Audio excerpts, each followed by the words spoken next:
Rana homemade কিচেনে আপনাদের স্বাগত জানাই। আজ আমি বানাবো নিরামিষ পটলের দোরমা। তার জন্য আমি এখানে পটল নিয়ে নিয়েছি। এবার এগুলোকে আমি ছাড়িয়ে নেব। এইভাবে ছালগুলোকে ছিঁড়ে নিতে হবে।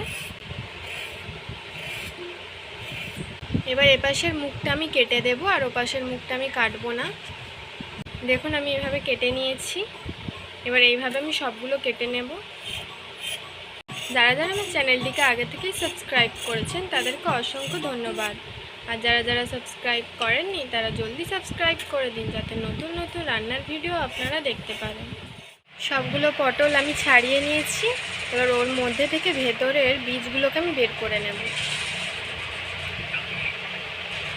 এইভাবে একটা চামচের মাধ্যমে আমি বের করে নিচ্ছি।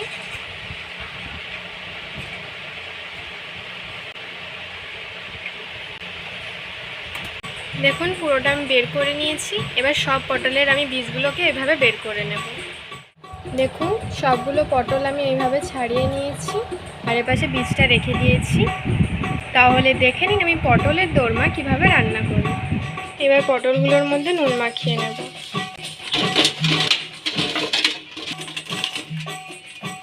মাখানো হয়ে গেছে। এবার এটা আমি 5 মিনিট রেখে দেব। এবার এপাশে আমি একটি কড়া বসিয়ে দিয়েছি, পরিমাণ মতো সরষের তেল দিয়ে দেব। এবার একটি আমি পুর তৈরি করে নেব। এবার ওর মধ্যে যে আমি ছাড়িয়ে রেখেছিলাম পটলের বীজগুলো, ওগুলো আপনারা পেস্ট করে নিতে পারেন, কিন্তু আমি এখানে পেস্ট করছি না, এমনিই ভেজে নেব। দিয়ে দেব পরিমাণ মতো নুন, হাফ চামচ মতো জিরে গুঁড়ো, আর হাফ চামচ মতো হলুদ গুঁড়ো, আর একটি কাঁচা লঙ্কাকে আমি কুচিয়ে রেখেছিলাম ওটা দিয়ে দেব।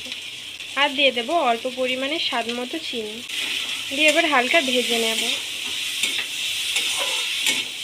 ভাজা হয়ে গেছে। এবার ওর মধ্যে আমি 50 গ্রাম মতো ছানা দিয়ে দিচ্ছি,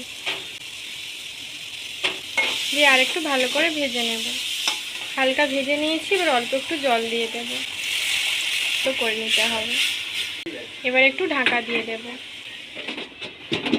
5 মিনিট পর আমি ঢাকাটা খুলে নেব। দেখুন আমার জলটাও কমে গেছে আর আমার পুরটাও তৈরি। এবার আমি নামিয়ে নেব। আবার আমি কড়াটা পরিষ্কার করে বসিয়ে দিয়েছি, পরিমাণ মতো সরষের তেল দিয়ে দিচ্ছি। এপাশে তেলটা গরম হতে হতে আমি এপাশে পটলগুলোর মধ্যে হলুদ মাখিয়ে নেব। মাখানো হয়ে গেছে আর এপাশে তেলটাও গরম হয়ে গেছে। এবার পটলগুলোকে আমি হালকা ভেজে নেব।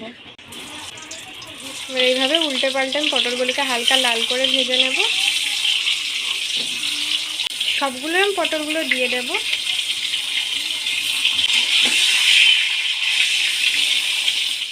আমি লাল লাল করে ভেজে নিয়েছি। এবার এগুলো আমি তুলে নেব। একটা পটল নিয়ে নিয়েছি। এবার পুরটা আমি ঢুকিয়ে দেব পটলের মধ্যে। আমার এই পটলের দোরমা রেসিপিটা যদি আপনাদের ভালো লেগে থাকে তাহলে সাবস্ক্রাইব করুন আমাদের চ্যানেলটি, যাতে পরের ভিডিওর জন্য নোটিফিকেশন আপনারা পান। দেখুন আমি ঢুকিয়ে দিয়েছি। এবার এইভাবে আমি সবগুলোর মধ্যে পুর ঢুকিয়ে দেব। দেখুন আমার সবগুলোর মধ্যে পুর ঢুকানো হয়ে গেছে। আবার আমি কড়ার কাছে চলে এসেছি। পটলটা যে ভেজেছিলাম তার মধ্যে তেল ছিল, সেই কারণে ওই তেলের মধ্যে আমি কয়েকটা জিনিস দিয়ে দেব। তেজপাতা দিয়ে দেব, আর দিয়ে দেব অল্প কয়েকটা গোটা জিরে। জিরেটা হালকা ভাজা হয়ে গেছে। এবার ওর মধ্যে আমি একটা টমেটো কুচিয়ে রেখেছিলাম ওটা দিয়ে দেব, আর দিয়ে দেবো 1 চামচ মতো আদা বাটা দিয়ে একটু ভেজে নেব।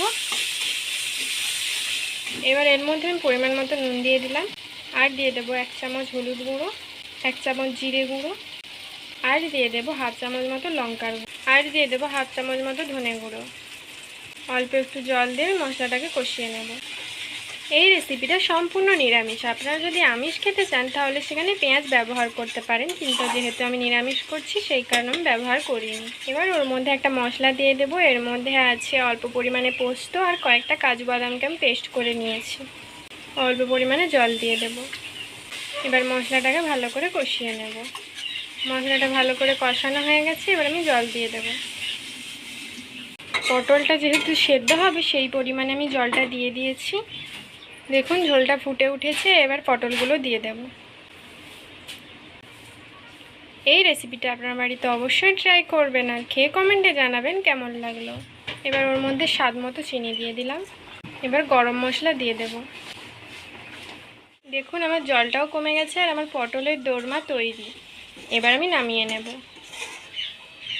নামানো হয়ে গেছে। এটি দেখতেও যেমন সুন্দর হয়েছে, খেতে দারুণ হয়েছে। তো আপনার বাড়িতে অবশ্যই ট্রাই করবেন।